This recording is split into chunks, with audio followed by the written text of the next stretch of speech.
As Institutas da Religião Cristã, de João Calvino.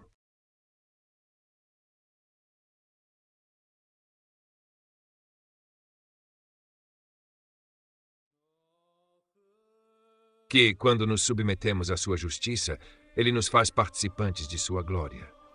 Isso é realizado quando, descobrindo sua luz e verdade com perpétua adição de esplendor, diante do qual as sombras e falsidades de Satanás e de seu reino desaparecem e se extinguem, ele, por meio de seu Espírito, dirige seus filhos pelo caminho da retidão e os fortalece para perseverar, mas derrota as conspirações de seus inimigos, confunde seus planos insidiosos e fraudulentos, frustra sua malícia e reprime sua obstinação, até que, finalmente, ele consuma o anticristo com o espírito de sua boca e destrua toda impiedade com o brilho de sua vinda.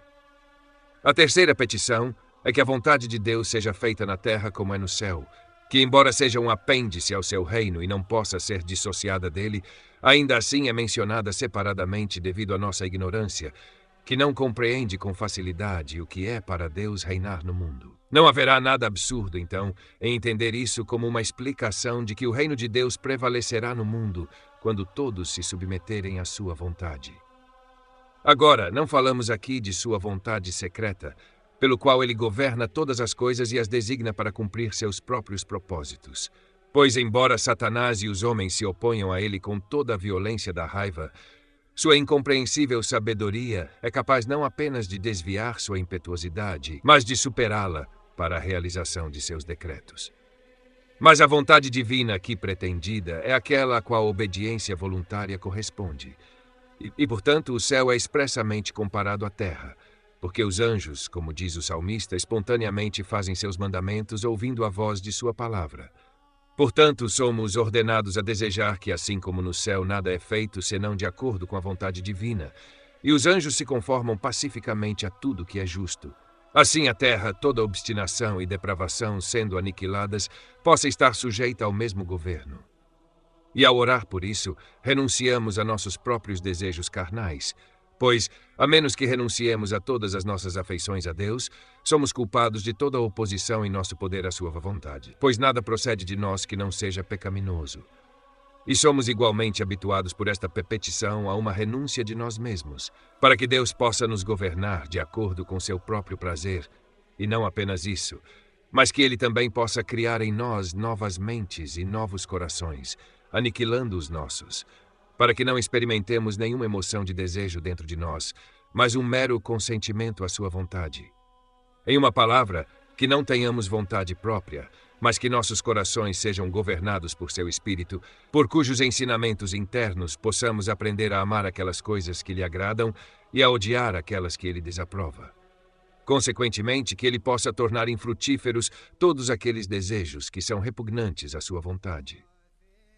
Essas são as 3 primeiras cláusulas desta oração, nas quais devemos ter em vista exclusivamente a glória de Deus, omitindo toda consideração de nós mesmos e não nos preocupando com qualquer vantagem própria, que, embora contribuam amplamente para isso, não devem ser nosso objetivo nessas petições. Mas embora todas essas coisas, mesmo que nunca pensemos nelas, nem as desejemos, nem as solicitemos, devem, no entanto, acontecer em seu tempo determinado, ainda assim devem ser os objetos de nossos desejos e os temas de nossas orações. E tais petições será altamente apropriado que ofereçamos para que possamos testemunhar e professar ser os servos e filhos de Deus, manifestando a mais sincera devoção e fazendo os esforços mais zelosos em nosso poder para promover a honra que é devida a Ele, tanto como mestre quanto como pai. Portanto, as pessoas que não são incitadas por este ardente zelo para promover a glória de Deus a orar para que seu nome seja santificado, que seu reino venha e que sua vontade seja feita, não devem ser contadas entre seus filhos e servos. E como todas essas coisas serão realizadas em oposição às suas inclinações, assim contribuirão para sua confusão e destruição. Em seguida segue a segunda parte da oração, na qual descemos aos nossos próprios interesses. Não que devamos descartar todos os pensamentos da glória divina, que, segundo Paulo, deve ser considerada até mesmo ao comer e beber, e apenas buscar o que é vantajoso para nós mesmos. Mas já anunciamos que esta é a distinção. que Deus, ao reivindicar exclusivamente 3 petições, nos absorve inteiramente na consideração de si mesmo, para que assim ele possa provar nossa piedade. Depois ele nos permite atender aos nossos próprios interesses, ainda sob a condição de que o fim de todos os nossos pedidos seja a ilustração de sua glória, por quaisquer benefícios que ele nos conceda, uma vez que nada é mais razoável do que vivermos e morrermos para ele. Mas a primeira petição da segunda parte, dá-nos hoje o nosso pão de cada dia, é um pedido geral a Deus por um suprimento de todas as nossas necessidades corporais no estado presente, não apenas por alimento e vestuário, mas também por tudo que ele vê ser propício ao nosso bem, para que possamos comer nosso pão em paz. Por isso, entregamos brevemente a nós mesmos a seu cuidado e nos confiamos à sua providência, para que ele nos alimente, nutra e preserve, pois nosso Pai mais benevolente não desdenha receber até mesmo o nosso corpo sob seu cuidado e proteção, para que ele possa exercitar nossa fé nas circunstâncias minuciosas, enquanto esperamos tudo dele. Até mesmo uma migalha de pão e uma gota de água. Pois, uma vez que é um efeito estranho de nossa iniquidade estar afetados e angustiados com grande solicitude pelo corpo do que pela alma, muitos que se aventuram a restringir a Deus os interesses de suas almas, ainda assim permanecem preocupados com o corpo, ainda ansiosos sobre o que comerão e o que vestirão, e a menos que tenham uma abundância de grãos, vinho e óleo para suprir suas necessidades futuras, tremem de medo. Pois, quão maior importância para nós é a sombra desta vida transitória do que a imortalidade eterna. Mas aqueles que, confiando em Deus, uma vez se livraram dessa ansiedade pelos cuidados do corpo, esperam igualmente receber dele bênçãos superiores, até mesmo a salvação e a vida eterna. Portanto, não é um exercício trivial de fé esperar de Deus aquelas coisas que, de outra forma, nos enchem de tanta ansiedade, nem é um pequeno progresso quando nos despimos dessa infidelidade que está quase universalmente entrelaçada com a constituição humana. As especulações de alguns sobre o pão sobrenatural me parecem não muito consonantes com o significado de Cristo, pois, se não atribuíssemos a Deus o caráter de nosso sustentador, mesmo nesta vida transitória, nossa oração seria deficiente. A razão que eles alegam tem muita profanação, pois é inadequado para os filhos de Deus, que devem ser espirituais, não apenas dedicar sua própria atenção a cuidados terrestres, mas também envolver Deus nas mesmas ansiedades que eles, como se verdadeiramente sua bênção e favor paternal não fossem evidentes até mesmo em nosso sustento, ou não houvesse sentido na afirmação de que a piedade tem promessa da vida que agora é e da que há de vir. Agora, embora a remissão dos pecados tenha muito mais valor do que os elementos corporais, ainda assim, Cristo deu o primeiro lugar à bênção inferior, para que ele pudesse gradualmente nos elevar às 2 petições restantes que dizem respeito à vida celestial, nas quais ele consultou nossa dureza. Somos ordenados a pedir nosso pão, para que possamos estar contentes com a porção que nosso Pai Celestial se digna a nos alocar, nem praticar quaisquer artes ilícitas por amor a lucro. Enquanto isso, deve ser entendido que isso se torna nosso por um título de doação, pois nem nossa indústria, nem nosso trabalho, nem nossas mãos, como observa Moisés, adquirem nada para nós por si mesmas, quando não acompanhadas pela bênção divina, e que mesmo uma abundância de pão não seria de nenhum serviço para nós, a menos que fosse convertida em alimento pelo poder divino. Portanto, essa liberalidade de Deus é igualmente necessária para os ricos como para os pobres, pois, embora seus celeiros e armazéns estejam cheios, eles desmaiarão de fome e sede, a menos que, por sua bondade, desfrutem de seu alimento. A expressão hoje, ou dia a dia, como está nos outros evangelistas, e o epíteto diário, restringem o desejo desordenado de coisas transitórias, com as quais frequentemente somos violentamente inflamados e que levam a outros males, pois se temos uma maior abundância, a desperdiçamos alegremente em prazeres, deleites, ostentação e outros tipos de luxo. Portanto, somos ordenados a pedir apenas o que suprirá nossa necessidade e, por assim dizer, para o dia presente, com a confiança de que nosso Pai Celestial, após nos alimentar hoje, não nos faltará amanhã. Qualquer afluência que possuímos, mesmo quando nossos celeiros e armazéns estão cheios, ainda assim devemos sempre pedir nosso pão diário, porque deve ser considerado como uma verdade inegável que toda propriedade não é nada além do que o Senhor, por meio das efusões de seu favor, a abençoa com contínua melhoria, e que mesmo o que temos em nossa posse não é nosso, a não ser que ele nos conceda a cada hora alguma parte disso e nos permita o uso. Como o orgulho do homem não se convence facilmente disso, o Senhor declara que deu a todas as gerações uma prova eminente disso, alimentando seu povo com maná no deserto, para nos avisar que o homem não vive só de pão, mas de toda palavra que procede de sua boca, o que implica que é seu poder somente pelo qual nossa vida e força são sustentadas, embora ele nos comunique isso por meios corporais. Assim, ele também nos ensina por meio de um exemplo oposto, quando quebra a sua vontade à força, e como ele mesmo a chama, o bastão do pão, de modo que, embora os homens comam, eles definham de fome, e embora bebam, estão sedentos. Agora, aqueles que não estão satisfeitos com o pão diário, mas cuja avareza é insaciável e cujos desejos são ilimitados, e aqueles que estão saciados com sua abundância e se consideram seguros em meio às suas imensas riquezas, e que, no entanto, suplicam ao ser divino nesta petição, são culpados de zombar dele, pois os primeiros pedem o que não desejariam obter e até mesmo o que mais abominam, que é o pão diário. Apenas escondem de Deus, tanto quanto podem, sua disposição avarenta, enquanto a verdadeira oração deve derramar diante dele toda a mente e todos os segredos mais íntimos da alma. E os últimos imploram o que estão longe de esperar receber dele, o que pensam ter em sua própria posse.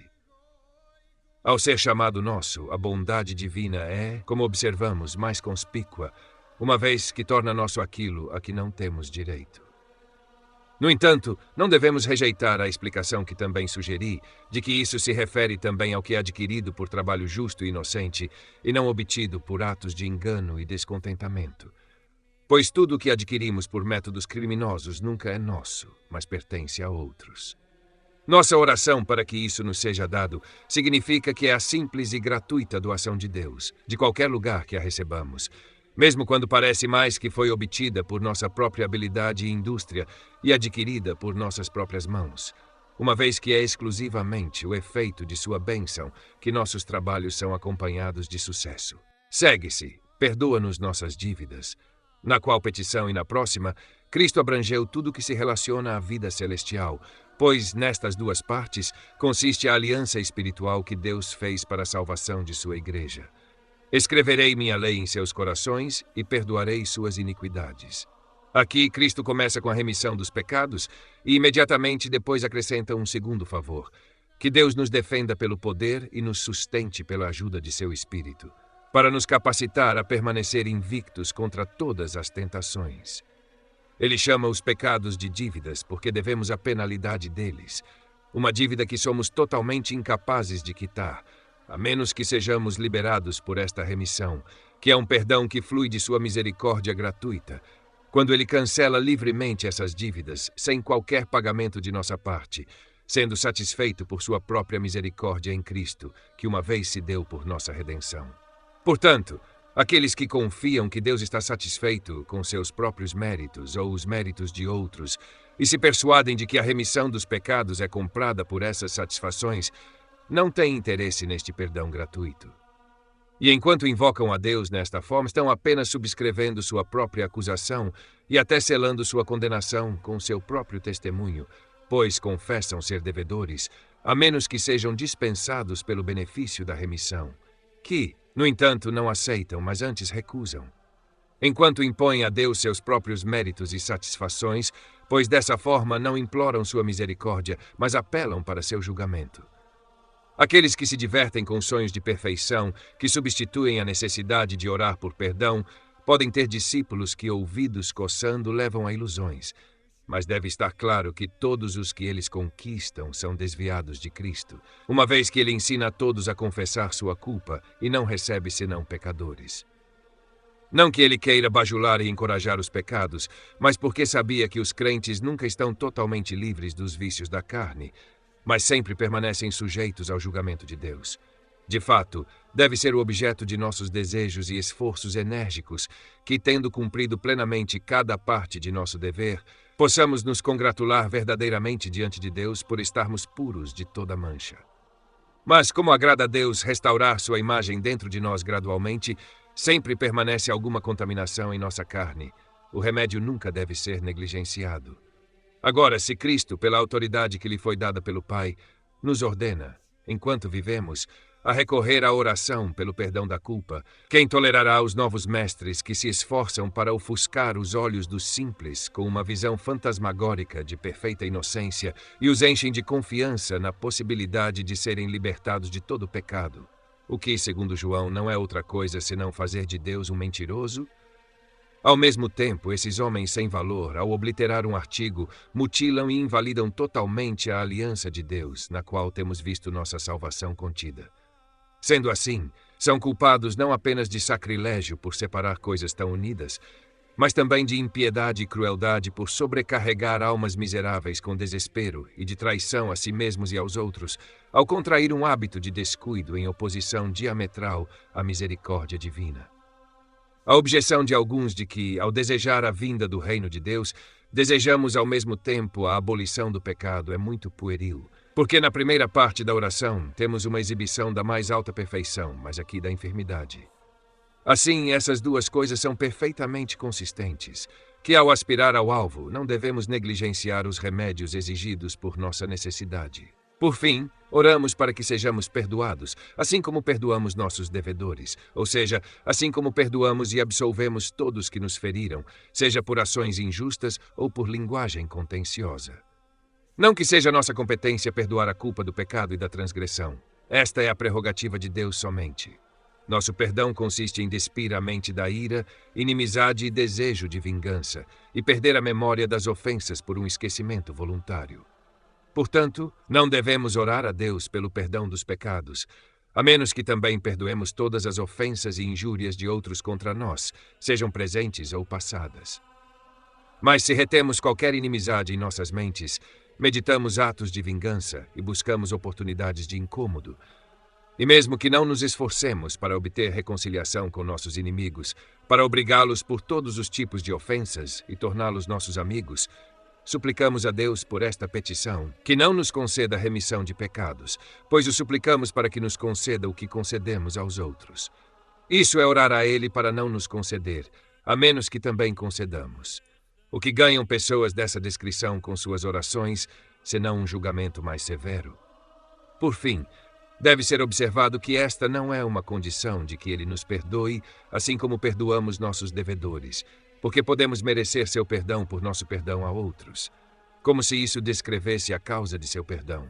Mas por esta expressão, o Senhor pretendeu, em parte, confortar a fraqueza de nossa fé, pois Ele acrescentou isso como um sinal de que podemos ter a certeza de que a remissão dos pecados nos é concedida por Ele, assim como temos certeza e consciência de que a concedemos a outros, se ao mesmo tempo nossas mentes forem libertadas e purificadas de todo ódio, inveja e vingança. Em parte por isso, como um critério. Ele expulsa do número de seus filhos aqueles que são apressados em se vingar e difíceis de perdoar, que podem conter inimizades inveteradas e cultivar em seus próprios corações em relação aos outros aquela indignação que eles deprecam de si mesmos, para que não presunçam invocá-lo como seu Pai, o que também é claramente expresso por Lucas nas próprias palavras de Cristo. A sexta petição é: não nos induzas à tentação, mas livra-nos do mal. Isso, como dissemos, corresponde à promessa a respeito da lei de Deus a ser gravada em nossos corações.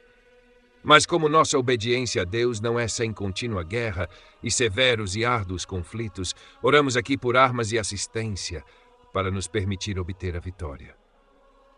Isso nos sugere nossa necessidade não apenas da graça do Espírito dentro de nós para suavizar, dar e direcionar nossos corações à obediência a Deus, mas também de sua ajuda para nos tornar invencíveis em oposição a todas essas estratégias e violentos ataques de Satanás.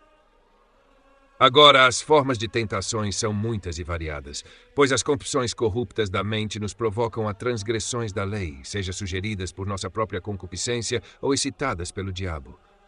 Essas tentações, embora não sejam más em si mesmas, tornam-se tentações pela sutileza do diabo quando são impostas aos nossos olhos de tal maneira que sua intervenção ocasiona nossa sedução ou declínio de Deus.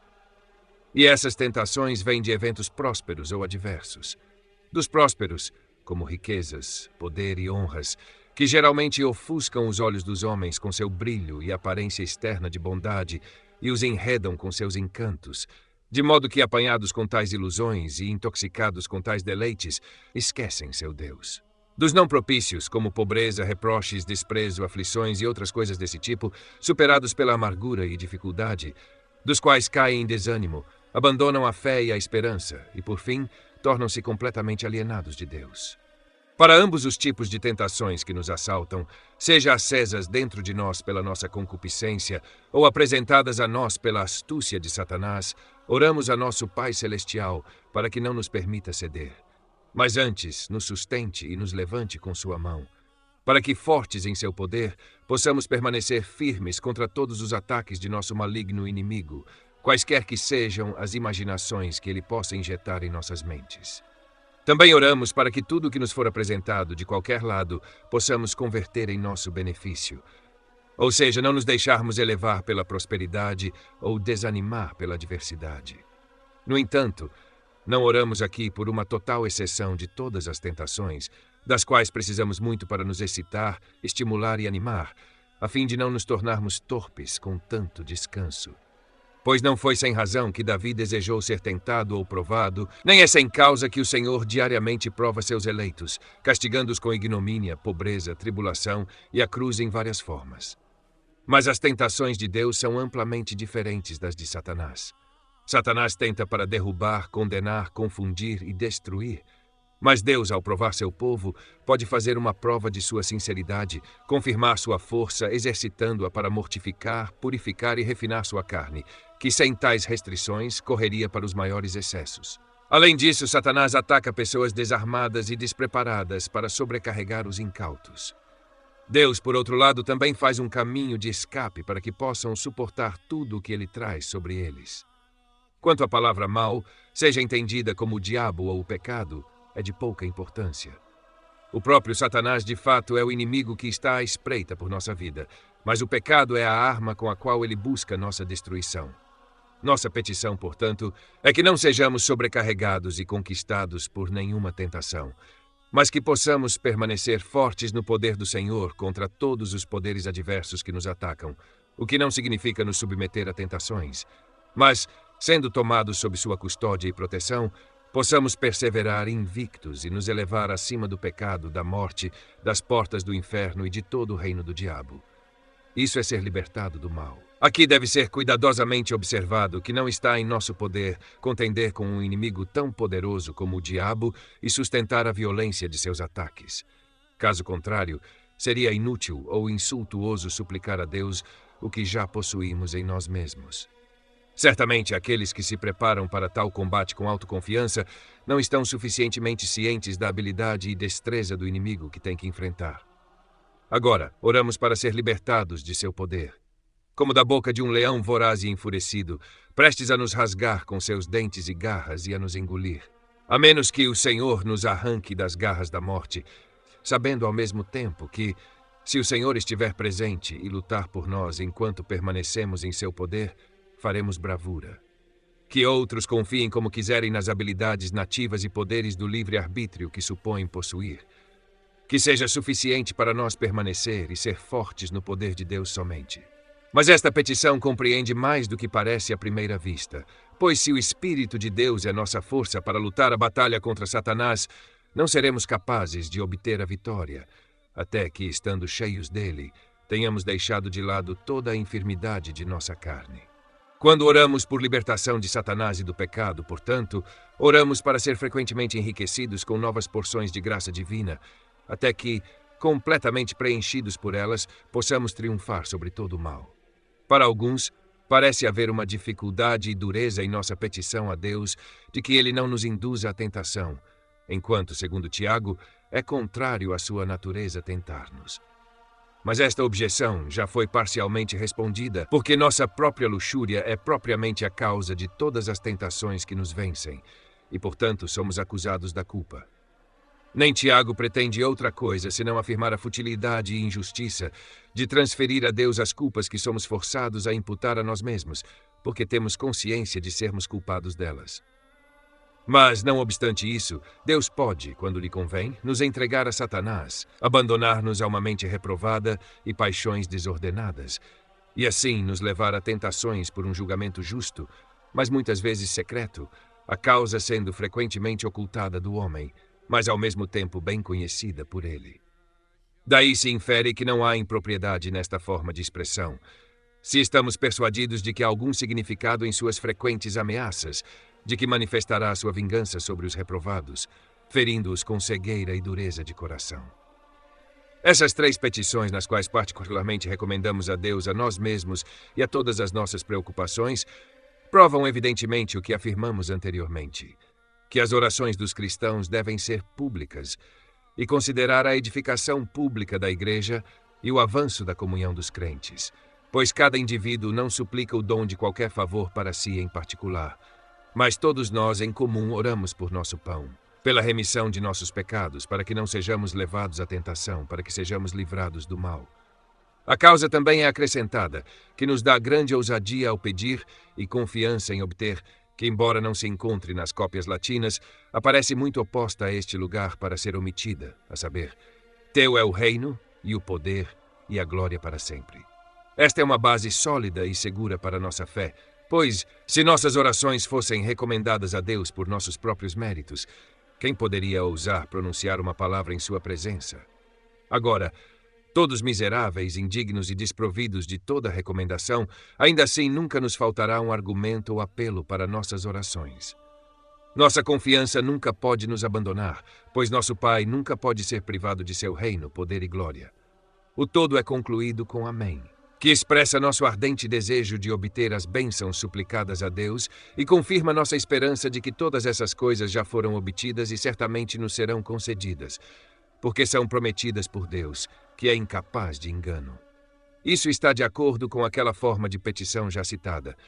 Faça isso, ó Senhor, por amor do teu nome, não por nossa causa ou por nossa justiça, na qual os santos não apenas expressam o fim de suas orações, mas reconhecem que são indignos de obtê-la, a menos que Deus derive a causa de si mesmo e que sua confiança de sucesso surge unicamente de sua natureza.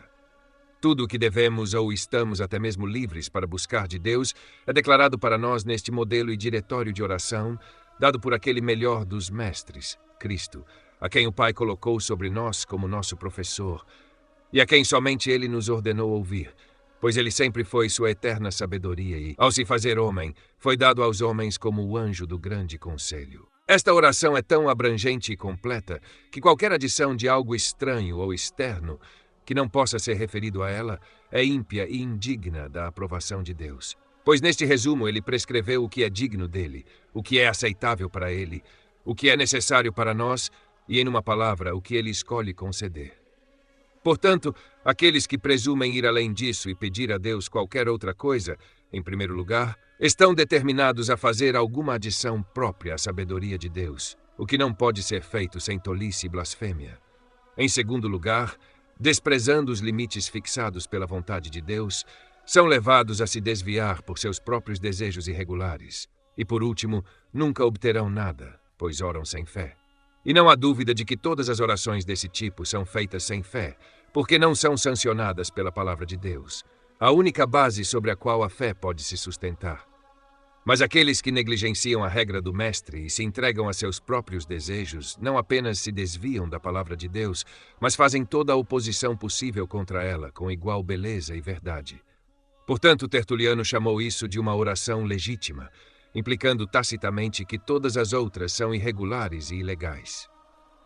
Não queremos aqui ser entendidos como se estivéssemos confinados a esta forma de oração, sem a liberdade de mudar uma palavra ou sílaba, pois as Escrituras contêm muitas orações expressas em palavras muito diferentes desta, ainda assim escritas pelo mesmo Espírito e muito proveitosas para nosso uso.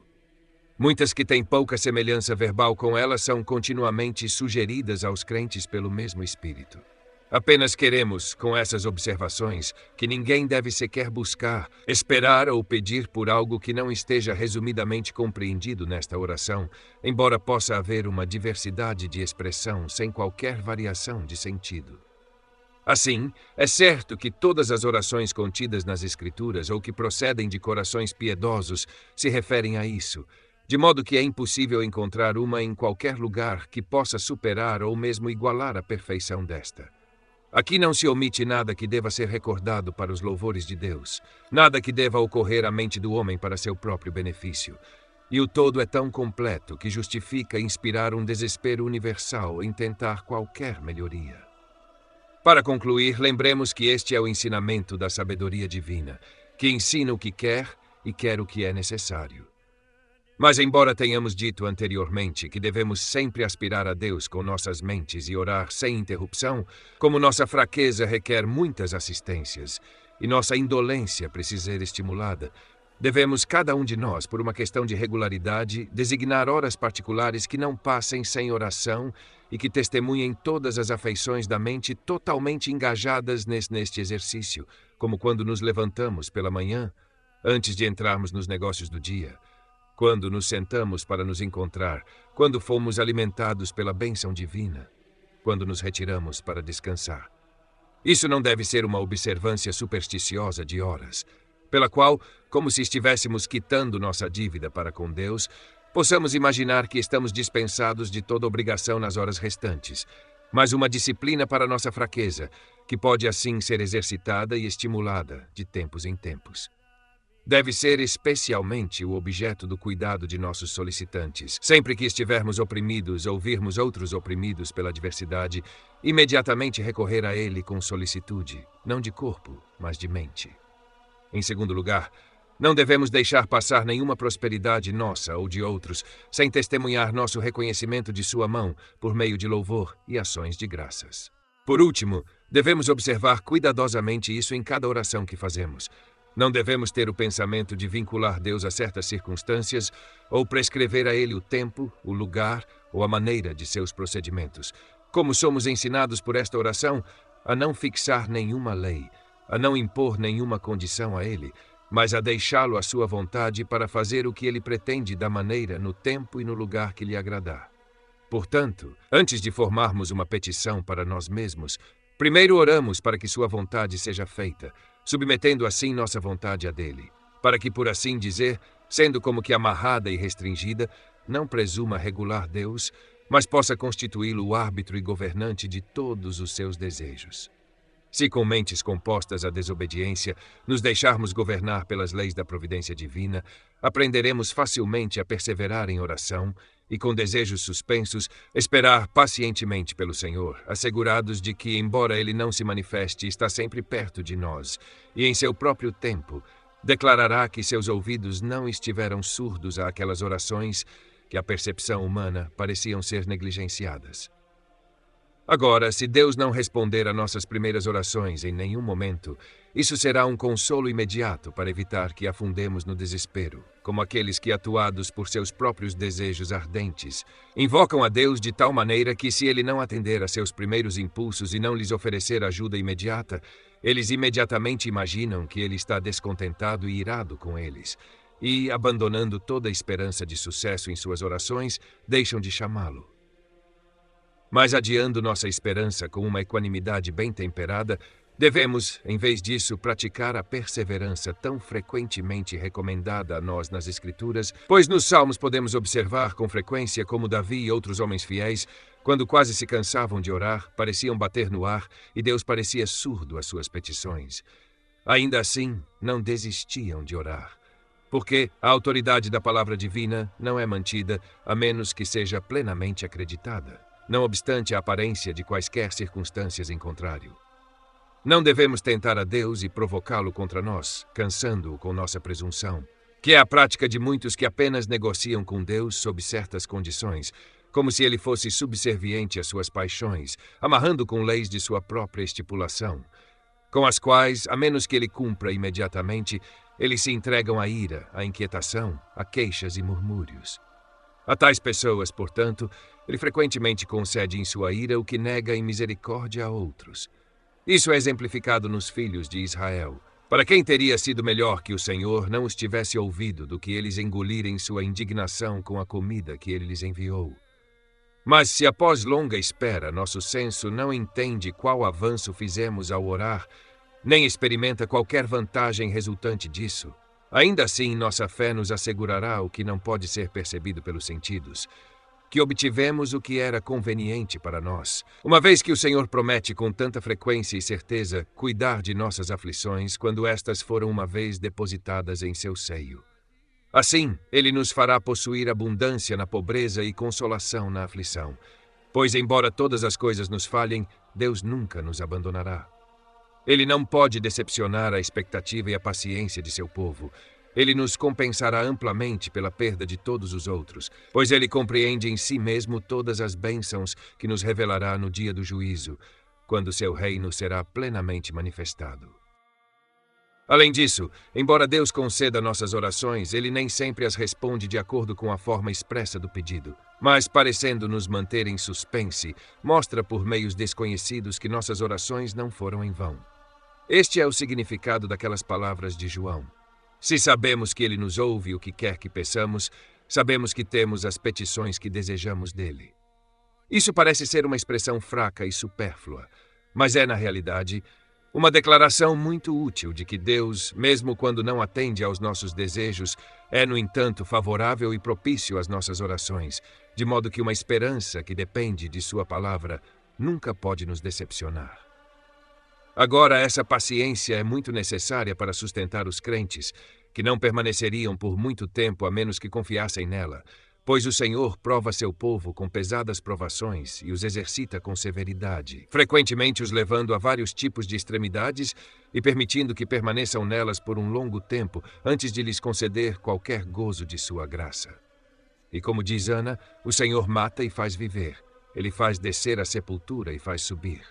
Em tais angústias não devem inevitavelmente desfalecer em suas mentes e cair em desespero, a menos que no meio de sua aflição e desolação, e quase à beira da morte, sejam revigorados por esta reflexão, que Deus os considera e que o fim de seus males presentes está se aproximando.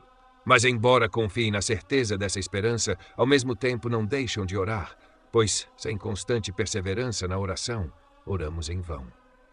Capítulo 21. A eleição eterna ou a predestinação de alguns para a salvação e de outros para a destruição.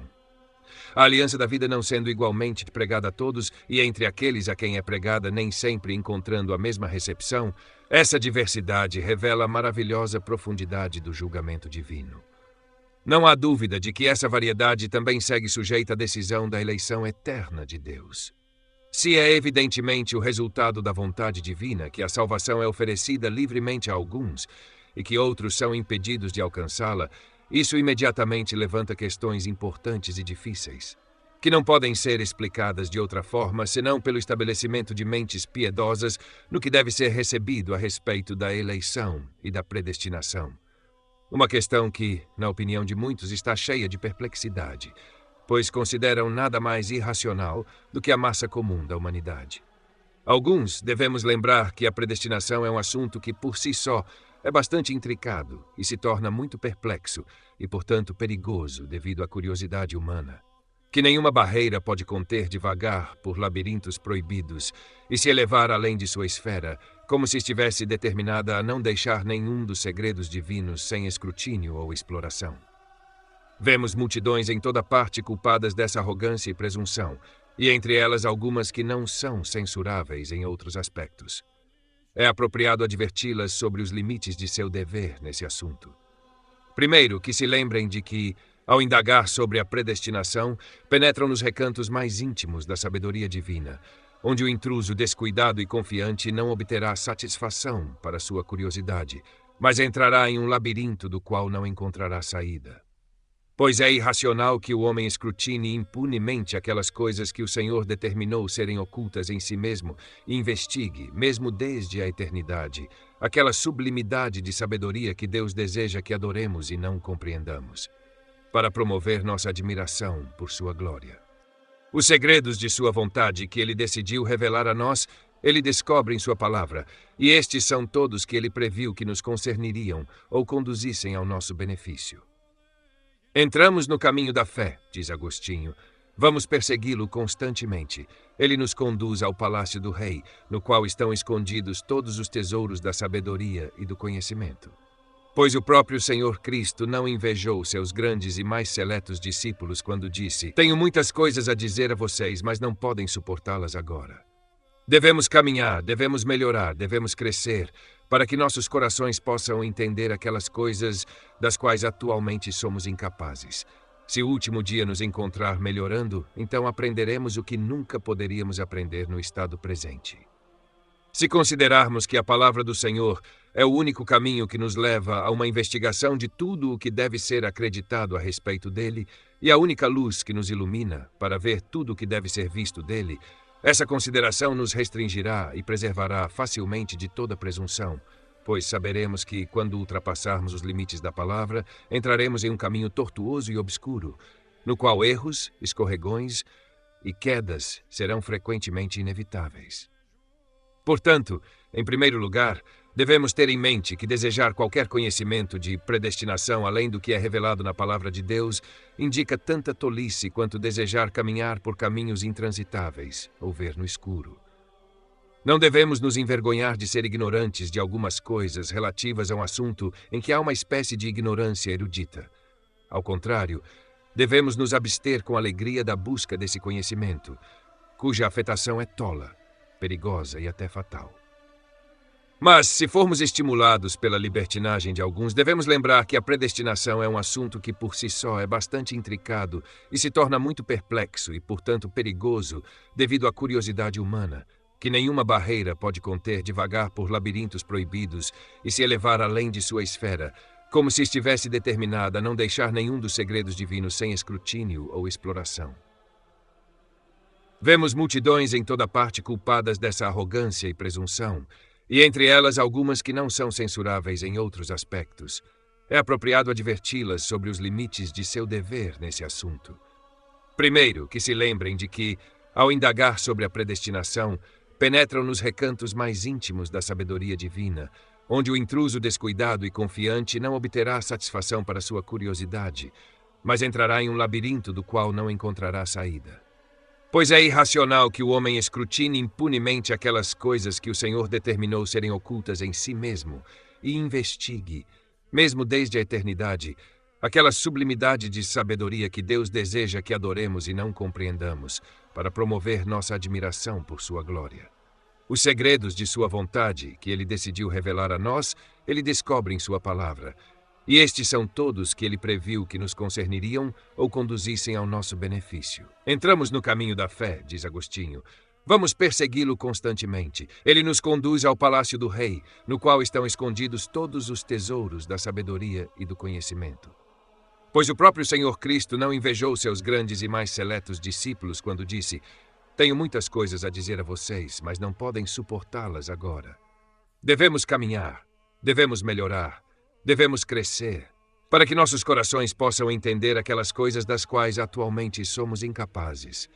Se o último dia nos encontrar melhorando, então aprenderemos o que nunca poderíamos aprender no estado presente.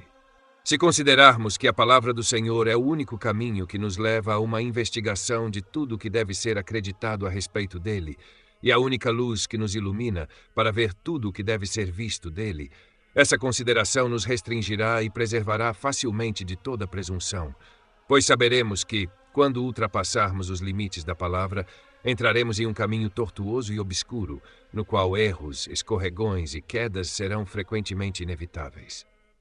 Portanto, em primeiro lugar, devemos ter em mente que desejar qualquer conhecimento de predestinação, além do que é revelado na palavra de Deus, indica tanta tolice quanto desejar caminhar por caminhos intransitáveis ou ver no escuro. Não devemos nos envergonhar de ser ignorantes de algumas coisas relativas a um assunto em que há uma espécie de ignorância erudita. Ao contrário, devemos nos abster com alegria da busca desse conhecimento, cuja afetação é tola, perigosa e até fatal. Mas se formos estimulados pela libertinagem de alguns, devemos lembrar que a predestinação é um assunto que por si só é bastante intricado e se torna muito perplexo e, portanto, perigoso devido à curiosidade humana, que nenhuma barreira pode conter de vagar por labirintos proibidos e se elevar além de sua esfera, como se estivesse determinada a não deixar nenhum dos segredos divinos sem escrutínio ou exploração. Vemos multidões em toda parte culpadas dessa arrogância e presunção, e entre elas algumas que não são censuráveis em outros aspectos. É apropriado adverti-las sobre os limites de seu dever nesse assunto.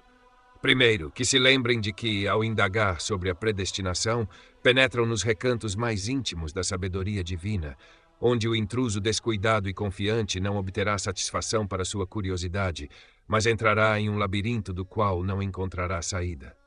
Pois é irracional que o homem escrutine impunemente aquelas coisas que o Senhor determinou serem ocultas em si mesmo e investigue, mesmo desde a eternidade, aquela sublimidade de sabedoria que Deus deseja que adoremos e não compreendamos, para promover nossa admiração por sua glória. Os segredos de sua vontade, que ele decidiu revelar a nós, ele descobre em sua palavra, e estes são todos que ele previu que nos concerniriam ou conduzissem ao nosso benefício. Entramos no caminho da fé, diz Agostinho. Vamos persegui-lo constantemente. Ele nos conduz ao palácio do rei, no qual estão escondidos todos os tesouros da sabedoria e do conhecimento. Pois o próprio Senhor Cristo não invejou seus grandes e mais seletos discípulos quando disse: tenho muitas coisas a dizer a vocês, mas não podem suportá-las agora. Devemos caminhar, devemos melhorar, devemos crescer, para que nossos corações possam entender aquelas coisas das quais atualmente somos incapazes.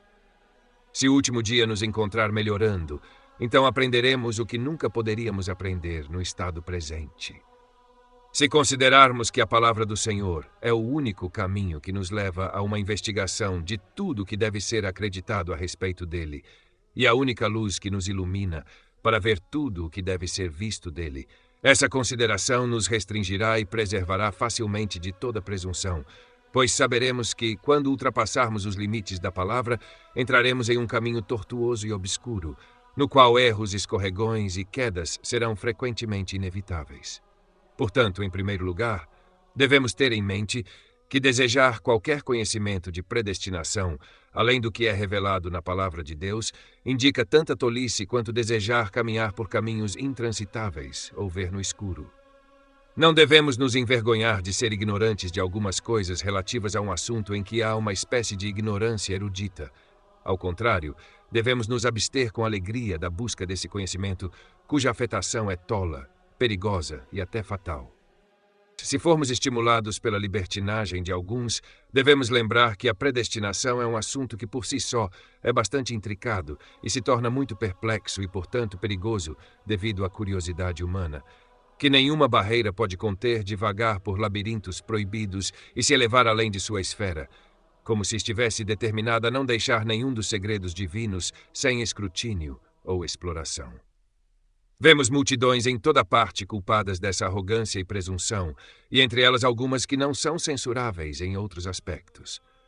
É apropriado adverti-las sobre os limites de seu dever nesse assunto. Primeiro, que se lembrem de que, ao indagar sobre a predestinação, penetram nos recantos mais íntimos da sabedoria divina, onde o intruso descuidado e confiante não obterá satisfação para sua curiosidade, mas entrará em um labirinto do qual não encontrará saída. Pois é irracional que o homem escrutine impunemente aquelas coisas que o Senhor determinou serem ocultas em si mesmo, e investigue, mesmo desde a eternidade, aquela sublimidade da inteligência. Devemos opor a isso uma reflexão que tenha o objetivo de reprimir, pois assim como não é bom comer muito mel, também não é glória para os homens buscar sua própria glória. Há o suficiente para nos deter dessa presunção, que só pode nos precipitar na ruína. Outros, desejosos de remediar esse mal, querem que toda menção da predestinação seja, por assim dizer, enterrada. Eles ensinam os homens a evitar qualquer questão a respeito, como se fosse um precipício. Embora sua moderação deva ser elogiada ao julgar que mistérios devem ser tratados com tanta sobriedade, ao descerem muito baixo, têm pouca influência sobre a mente do homem, que se recusa a se submeter a restrições irracionais. Portanto, para observar o limite legítimo deste lado, também devemos recorrer à palavra do Senhor, que oferece uma regra certa para o entendimento, pois as Escrituras são a escola do Espírito Santo, na qual, assim como nada necessário e útil de ser conhecido é omitido, também nada é ensinado que não seja benéfico saber. Portanto, tudo o que é declarado nas Escrituras a respeito da predestinação deve ser cuidadosamente comunicado aos crentes, para que não pareçamos defraudá-los do favor de seu Deus ou reprovar e censurar o Espírito Santo por publicar o que seria útil suprimir de qualquer maneira. Permita-me, portanto, que o homem cristão abra seu coração e seus ouvidos a todos os discursos dirigidos a ele por Deus, apenas com esta moderação: que assim que o Senhor fechar sua boca sagrada, ele também desista de novas investigações. Isso será a melhor barreira de sobriedade. Se ao aprender, não apenas seguimos as orientações de Deus, mas assim que ele cessa de ensinar, desistimos de nosso desejo de aprender. Nem o perigo que eles temem é suficiente para desviar nossa atenção dos oráculos de Deus. É uma observação célebre de Salomão que é a glória de Deus ocultar uma coisa, mas, como tanto a piedade quanto o bom senso sugerem, isso não deve ser entendido de forma geral sobre tudo. Devemos buscar a distinção apropriada, para que não nos contentemos com uma ignorância bruta sob o pretexto de modéstia e sobriedade. Agora, essa distinção é claramente expressa em poucas palavras por Moisés. As coisas secretas pertencem ao Senhor nosso Deus, mas as coisas reveladas pertencem a nós e a nossos filhos para sempre, para que possamos cumprir todas as palavras desta lei. Pois vemos como ele impõe ao povo a atenção à doutrina da lei apenas pelo decreto celestial, porque agradou a Deus promulgá-la, e restringe o mesmo povo dentro desses limites com esta única razão: que não é lícito para os mortais se intrometerem nos segredos de Deus. Pessoas profanas, confesso, rapidamente se apoderam de algo relacionado ao assunto da predestinação para fornecer ocasião para objeções, queixas e ridículo. Mas se formos assustados por sua impudência, todos os principais artigos da fé devem ser ocultados, pois mal há um deles que tais pessoas deixem sem violação por blasfêmia. A mente refratária descobrirá tanta insolência ao ouvir que há 3 pessoas na essência divina, quanto ao ser informada de que, quando Deus criou o homem, ele previu o que aconteceria a respeito dele. Nem se absterão de zombarias ao serem informadas de que pouco mais de 5.000 anos se passaram desde a criação do mundo. Perguntarão por que o poder de Deus esteve tão longo, ocioso e adormecido. Nada pode ser avançado que não tentem ridicularizar. Devemos, para conter esses sacrilégios, dizer nada sobre a divindade do Filho e do Espírito ou passar em silêncio sobre a criação do mundo. Neste caso e em todos os outros, a verdade de Deus é poderosa demais para temer a detratação de homens ímpios, como é vigorosamente sustentado por Agostinho em seu tratado sobre a perseverança dos fiéis. Vemos que os falsos apóstolos, com toda a sua difamação e acusação da verdadeira doutrina de Paulo, nunca conseguiram fazê-lo sentir vergonha dela. A afirmação de que toda essa discussão é perigosa para mentes piedosas, porque é inconsistente com exortações, abala sua fé e perturba e desencoraja o coração, é desprovida de qualquer fundamento. Agostinho admite que frequentemente foi criticado por pregar a predestinação de forma muito livre, mas ele prontamente e amplamente refuta essas críticas. Mas, como muitas e várias absurdidades são acumuladas sobre nós, aqui preferimos reservar cada uma para ser refutada em seu devido lugar. Desejo apenas esta admissão geral, que não devemos nem escrutinar aquelas coisas que o Senhor deixou ocultas, nem negligenciar aquelas que ele expôs abertamente, para que não sejamos condenados por curiosidade excessiva de um lado ou por ignorância do outro. Alguns devem ser predestinados à salvação e outros à destruição. Mas quão irracional eles se perplexam, isso aparecerá posteriormente na sequência de nosso discurso. Além disso, a própria obscuridade que provoca tal temor não apenas demonstra a utilidade desta doutrina, mas também mostra que ela é produtiva do benefício mais agradável. Nunca seremos claramente convencidos, como deveríamos, de que nossa salvação flui da fonte da livre misericórdia de Deus até que conheçamos sua eleição eterna, que ilustra a graça de Deus por esta comparação. Que ele não adota todos indiscriminadamente para a esperança da salvação, mas dá a alguns o que se recusa a outros. A ignorância desse princípio evidentemente detrata da glória divina e diminui a verdadeira humildade. Mas, segundo Paulo, o que é tão necessário de ser conhecido nunca pode ser conhecido, a menos que Deus, sem qualquer consideração às obras, escolha aqueles que ele decretou. Neste tempo presente, também há um remanescente segundo a eleição da graça. E se é pela graça, então não é mais pelas obras. Caso contrário, a graça não é mais graça. Mas se é pelas obras, então não é mais graça. Caso contrário, a obra não é mais obra. Se precisamos ser lembrados da origem da eleição para provar que obtemos a salvação de nenhuma outra fonte senão da mera bondade de Deus, aqueles que desejam extinguir esse princípio fazem tudo o que podem para obscurecer o que deve ser magnificamente e amplamente celebrado e para arrancar a humildade pela raiz, atribuindo a salvação do remanescente do povo à eleição da graça. Paulo testemunha claramente que é somente então que se sabe que Deus salva quem quer, por sua mera boa vontade, e não dispensa uma recompensa a qual não pode haver reivindicação. Aqueles que fecham as portas para impedir que alguém presuma se aproximar e saborear esta doutrina não fazem menos dano ao homem do que a Deus, pois nada mais será suficiente para produzir em nós a humildade adequada ou para nos impressionar com um devido senso de nossas grandes obrigações para com Deus. Nem há outra base para uma confiança sólida, mesmo de acordo com a autoridade de Cristo, que para nos livrar de todo medo e nos tornar invencíveis em meio a tantos perigos, armadilhas e conflitos mortais, promete preservar em segurança todos aqueles a quem o Pai confiou. Quando inferimos que aqueles que não se reconhecem como povo peculiar de Deus serão torturados com contínua ansiedade, e, portanto, que o interesse de todos os crentes, assim como o deles, é muito mal consultado por aqueles que se cegam para as 3 vantagens que observamos, isso removeria totalmente a base de nossa salvação.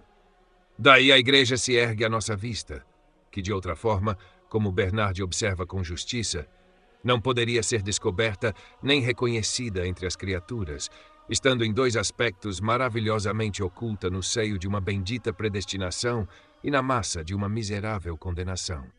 Mas antes de entrar no próprio assunto, devo dirigir algumas observações preliminares a 2 tipos de pessoas. A discussão sobre a predestinação, um assunto que por si só é bastante intricado, é tornada muito perplexa, portanto perigosa pela curiosidade humana, que nenhuma barreira pode conter de vagar por labirintos proibidos e se elevar além de sua esfera, como se estivesse determinada a não deixar nenhum dos segredos divinos sem escrutínio ou exploração. Vemos multidões em toda parte culpadas dessa arrogância e presunção, e entre elas algumas que não são censuráveis em outros aspectos. É apropriado adverti-las sobre os limites de seu dever nesse assunto. Primeiro que se lembrem de que, ao indagar sobre a predestinação, penetram nos recantos mais íntimos da sabedoria divina, onde o intruso descuidado e confiante não obterá satisfação para sua curiosidade, mas entrará em um labirinto do qual não encontrará saída. Pois é irracional que o homem escrutine impunemente aquelas coisas que o Senhor determinou serem ocultas em si mesmo e investigue, mesmo desde a eternidade, aquela sublimidade de sabedoria que Deus deseja que adoremos e não compreendamos, para promover nossa admiração por sua glória. Os segredos de sua vontade, que ele decidiu revelar a nós, ele descobre em sua palavra, e estes são todos que ele previu que nos concerniriam ou conduzissem ao nosso benefício. Entramos no caminho da fé, diz Agostinho, vamos persegui-lo constantemente. Ele nos conduz ao palácio do rei, no qual estão escondidos todos os tesouros da sabedoria e do conhecimento. Pois o próprio Senhor Cristo não invejou seus grandes e mais seletos discípulos quando disse: tenho muitas coisas a dizer a vocês, mas não podem suportá-las agora. Devemos caminhar, devemos melhorar, devemos crescer, para que nossos corações possam entender aquelas coisas das quais atualmente somos incapazes. Se o último dia nos encontrar melhorando, então aprenderemos o que nunca poderíamos aprender no estado presente. Se considerarmos que a palavra do Senhor é o único caminho que nos leva a uma investigação de tudo o que deve ser acreditado a respeito dele, e a única luz que nos ilumina para ver tudo o que deve ser visto dele, essa consideração nos restringirá e preservará facilmente de toda presunção, pois saberemos que, quando ultrapassarmos os limites da palavra, entraremos em um caminho tortuoso e obscuro, no qual erros, escorregões e quedas serão frequentemente inevitáveis.